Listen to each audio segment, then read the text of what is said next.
about what took place this afternoon. Now again, keep in mind this is still less than 3 hours old, so very preliminary at this time what we'll talk about. And as we talked about in the past with these types of incidents, there's not a lot of information or questions that can be answered due to the integrity of the investigation, but we'll still do our best to give you a synopsis here of what happened. Approximately 4 o'clock today, officers from our violent crime unit were in the 400 block at South Elmwood, attempting to apprehend a suspect whose name is on the board, Samir Al-Baldani. Al-Baldani, and the spelling's up there if you need it. He was a wanted parole absconder, as well had numerous warrants from multiple different counties. In the course of trying to take this individual into custody, our violent crime unit attempted to take him into custody, and in the course the offender produced a firearm and fired at our officers. Our officers did return fire, but in the course of that engagement, one of our officers was struck by the suspect's shot. As this continued, the suspect then fled the scene, was able to steal a vehicle that was in the area and flee from Sioux Falls. We're trying to put this information all together. As you can imagine, a very chaotic scene, but we're able to air some descriptions of the vehicle and its possible headings, at which point our partners from the Highway Patrol and I believe Union County Sheriff's Office were able to intercept the vehicle on I-29 south of town. And Captain Mayer here with the Highway Patrol will kind of give you a synopsis of what took place once the events proceeded leaving the city. So. I don't have much to add other than our troopers were assisting the Sioux Falls Police Department here in town with the incident. Once we learned that there was a vehicle that was stolen from the area, we had troopers looking for that vehicle on the interstate. One of our troopers did find that vehicle traveling southbound. They engaged in a pursuit with that vehicle. At the end of that pursuit, some shots were exchanged by our trooper and the suspect. Suspect was struck. He was transported to the hospital by ambulance. None of our troopers were hurt during this incident. Other than that, that's all I have. As we've kind of covered in the past, we can't get into details much about that, but the officer who was injured from our Sioux Falls Police Department was transported to a local hospital with injuries, but non-life-threatening injuries, and is currently receiving care. Just that officer is in his early 30s with our department, and again has been serving with us for I think a little over 10 years, and works as part of our violent crime unit. We've talked about the dangers our officers experienced in the past. I think Sheriff Milstead and I covered this a couple weeks ago in a press conference just to talk about the alarming assaults that have taken place on officers. And this again highlights the danger that law enforcement is under on a day-to-day basis. Again, we'll let the DCI will work through, as they always do with these situations, on the officer-involved shooting parts. There'll be a criminal investigation. They'll proceed still on the subject's actions. Again, very preliminary at this point. And again, more information will be available down the road as that develops. But at this point, again, we wanted to provide you with an update as to what took place.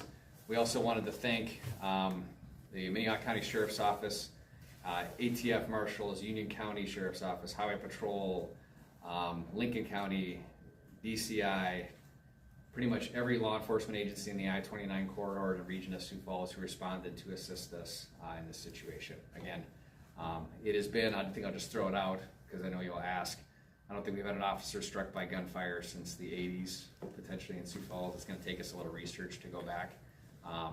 But again, something that we worry about constantly.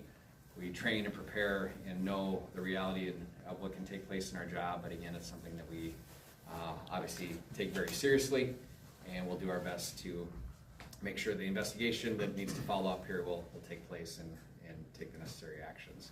We'll take limited questions. Again, if you've been to one of these press conferences before, you'll know that there's not a lot we can say due to the ongoing investigation, but we'll do our best.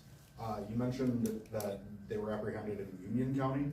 I believe the final landing spot was south on Right I-29. at the Beersford exit. Right at the Beersford exit. So Lincoln County, Union County line. Yep. What is his condition? We just know he's transported to a local hospital in the area and is receiving medical care. Can you touch on what violent crimes officer does, or kind of like their role? We've covered that pretty well in the past on a lot of different press briefings, but our violent crime unit is basically a unit we stood up in 2021, 2022. whose job is to go after the worst of our offenders, the people who we know in our community have violent crime histories, parole absconders, or people of that nature with wanted warrants. They work closely with the Minnehaha County Warrant Task Force, with our investigations division, and with our federal partners to work collaboratively to work on violent criminals within our community. And that's kind of their overarching goal. And we've covered some of their stats in the past. They're a very effective unit, consummate professionals, extremely proud of the work they do, and they know that part of the work they do is of danger and risk. But again, they're putting their efforts out there because these are people who seek, in many circumstances, to do harm to our community. And we understand our role in law enforcement, our charge is to make sure that we take care of the community. And these are your officers going out there to protect your community. And again, an attack on them is something we take very seriously. So officers in his early 30s, you said? Say again? Your officers in the early 30s, you said? Yeah. He's been with you for 10 years? Yep. It's a whole career. Yeah, I believe so, yeah. So, Can I ask you how many people in the violent crime unit were approaching the suspect at the time? preliminary at this time, I can't give you details on that. They work as teams, again, with multiple partner units under certain areas, so. So obviously there's a couple of streets shut down and a couple of residents we saw on the scene Yeah. could not go home. Do you guys have a time estimation for when people may be able to go back to their houses? Ultimately, we're still processing the scene, probably in the next, probably hour, I would say. Again, what we ended up here with is a lot of chaos, right? Yeah. So we have multiple scenes involved, cross-county, different areas. The Department of Criminal Investigation will take the lead, so we want to maintain scene integrity on top of a beautiful South Dakota spring weather, trying to maintain that. So initially, the first response that I know from a media standpoint, you'll come out and try to get footage and information soon, but we had a suspect who we didn't know their whereabouts. We can't take anything for granted, so blocking off the streets, taking those measures of safety are just protocol that we feel is important for public safety. I have a question. Mm-hmm. Can you say in approximation where the vehicle was taken from? I guess I could tell you in that general area, that Okay. 12th and Elmwood area, so. Was the vehicle occupied? Can you touch on that one? We don't believe it was occupied. Okay. I think we'll dig a little more, but I think it was just in the area and accessible to that individual. Was the suspect alone when they were approached by police? Were there other Yep. people? Yeah, we believe the suspect was alone at this point and may have had, ties to the area or houses in the area, but was alone at that point, He was outside? outside. Yep. If he comes to, if he survives, does he stay at the jail? Does he stay at prison? Yeah, so at this point, we lodged based on a lot of charges that are being investigated at this moment, affidavits to come, the fact that he's a parole absconder will give us some latitude to kind of work through those investigation pieces at the moment. Again, it's not, usually you get us within 3 hours of an incident, so a lot of those pieces are moving right now. And we'll have, we or DCI will have follow-up information in the future He as far charges as that two goes. counties, right? Yeah, and then you've got counties and state's attorneys from multiple counties now too who will be consulted on this. So it'll be a little bit to put together. And that vehicle that was stolen, was it unlocked? Was it running? Keys in it? I believe so. It was running with the keys in it? I believe so, yes. That's very preliminary again. Are you able to share any information on what the suspect was wanted for at the time? So parole absconder, and then had outstanding warrants for burglary, motor vehicle theft, aggravated eluding, failure to appear for eluding, and some other license violations. Said a car was running with the keys in it? We believe so, yes, at this point. Is it a buddy's car or something? Don't know that. That's something we'll have to put together down the road, and I'm not fully abreast as the details of that investigation was at the hospital and some other things, so it'd be inappropriate for me to comment on that. Can you maybe talk a little bit about what the officer's protocol is when a a suspect pulls out a firearm? Yeah, so really, if you look at being faced with a deadly threat circumstance, they're responding to what the suspect provides them. In this case, a firearm or shots fired produces a deadly threat. And again, I'll say this, extremely proud of our officers and in the numerous officer-involved shootings that I've been as chief. Every single time our officers are responding with training and things that we've worked on and things that we put in place. And again, this is another circumstance where they responded as they were trained, even in the administration of medical aid to each other. Again, we put all these things in place for a reason, and again, the training is what they fall back to. Your officers get counseling or something, everybody involved? Yeah, gets a so it's administrative standard, as we're going through the initial phases of this, the peer support component, the diffusing component of it. It's been well documented, the toll that, again, law enforcement takes in these circumstances, and we do our best across the board to make sure that there's resources available. Even the leave that's administered to the people involved, we want to make sure, and again, from our standpoint, we are very fortunate that this is an officer being shot as a unique circumstance for our community, but we don't take that for granted. And again, we're going to make sure that we make sure our people have the resources that they need. Did anybody with the department been around long enough to actually have another officer shot? We've had numerous officers injured, like some seriously injured, but I don't believe anybody currently working here in the Sioux Falls Police Department. And that, again, we kind of did a quick search even through the history of what we could find. We have officers that have worked for other agencies, though, that have had experience in this area. And so, again, we are fortunate not to have had this happen, but again, not naive to the dangers that we face in our job. And again, not life-threatening. Not life-threatening.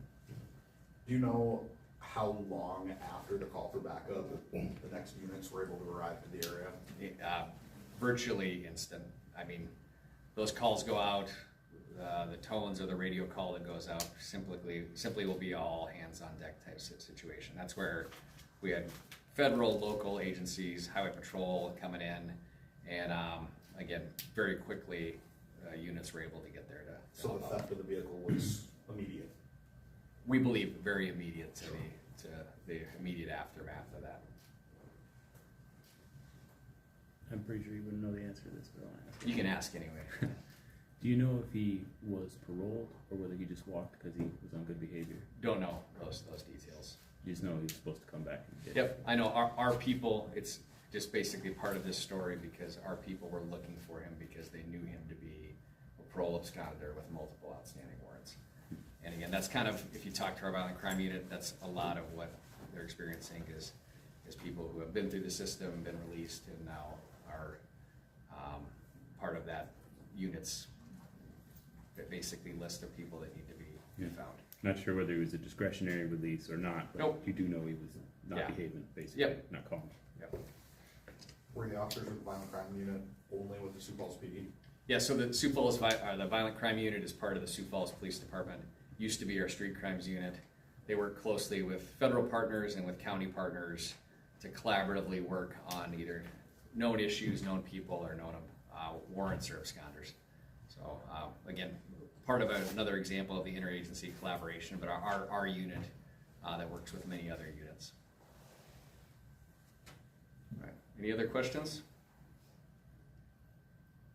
Again, appreciate from the moment this happened, people reaching out, wishing our officer well.